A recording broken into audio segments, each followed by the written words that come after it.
Bismillahirrahmanirrahim. Assalamualaikum warahmatullahi wabarakatuh. Di video ini saya akan membahas sebuah jurnal menggunakan metode PICO.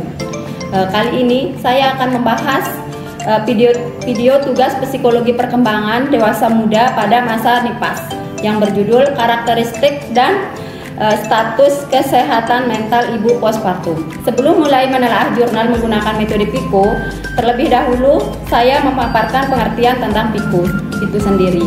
PICO itu sendiri adalah sebuah pendekatan sistematis yang digunakan untuk melakukan penelitian atau tinjauan teratur yang lebih fokus atau terarah, di mana P-nya itu adalah problem, I-nya itu adalah intervensi, yang C-nya itu comparison, O-nya itu outcome. Pada masa adaptasi postpartum, seorang ibu dapat mengalami tekanan psikologi yang disebut dengan postpartum blues, yang ditandai dengan perasaan sedih, cemas, kemurungan, kehilangan nafsu makan, gangguan tidur, dan kurangnya kepedulian terhadap bayinya.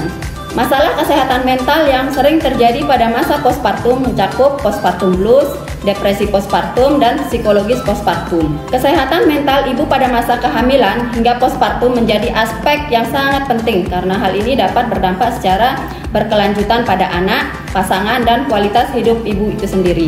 Depresi pada postpartum dapat mempengaruhi bonding, interaksi, dan praktik perawatan pada bayi hingga perkembangan kognitif, emosional, dan perilaku anak.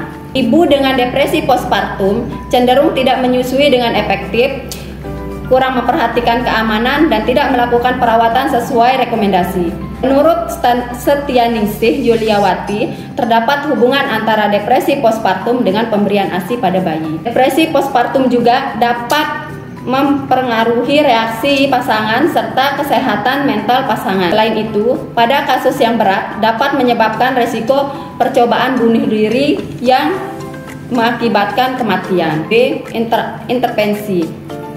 Intervensinya di sini yaitu mengidentifikasi karakteristik responden mencakup usia, tingkat pendidikan, paritas, jenis persalinan, status perkawinan, status ekonomi, dan usia anak.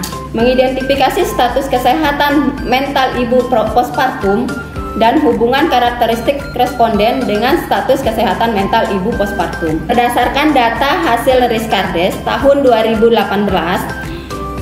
didapatkan depresi dan gangguan kecemasan adalah sekitar 15,6% saat hamil dan 19,8% pada masa postpartum. Ibu yang mengalami kecemasan pasca melahirkan sebanyak 22,4% dan 14 juta orang populasi Indonesia, sedangkan dari 14 juta orang populasi Indonesia.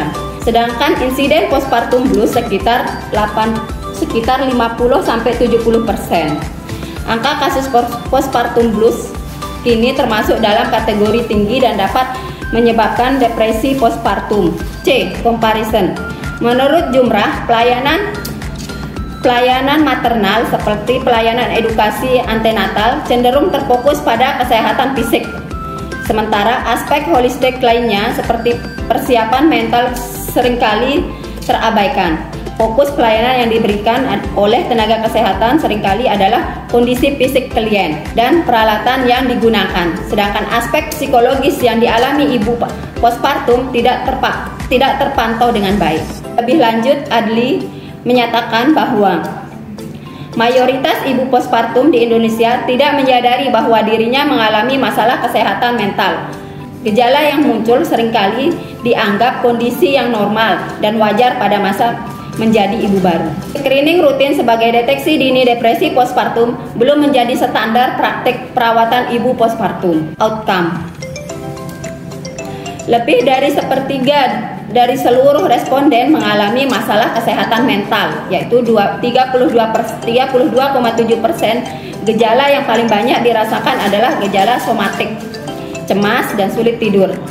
Lebih dari sebagian total responden mengalami gejala somatik, 66,5%. Sebagian besar mengalami gejala cemas, yaitu sebesar 56,2%, dan hampir setengah dari total responden memiliki keluhan sulit tidur, 41%. Hasil ini sesuai dengan hasil riset kesehatan dasar tahun 2018.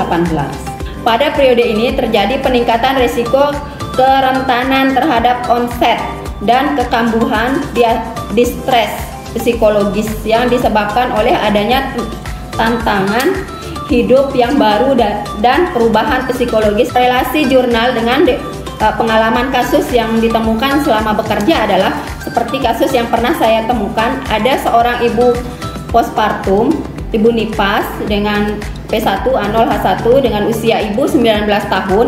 Dia mengalami postpartum blues akibat merasa perhatian dan dukungan keluarga, terutama suaminya itu terhadap dirinya sudah tidak ada lagi setelah dia melahirkan, dan merasa semua perhatian keluarga atau suaminya hanya fokus pada anaknya saja, sehingga dia merasa tersaingi oleh anaknya. Sekian video saya kali ini. Assalamualaikum warahmatullahi wabarakatuh.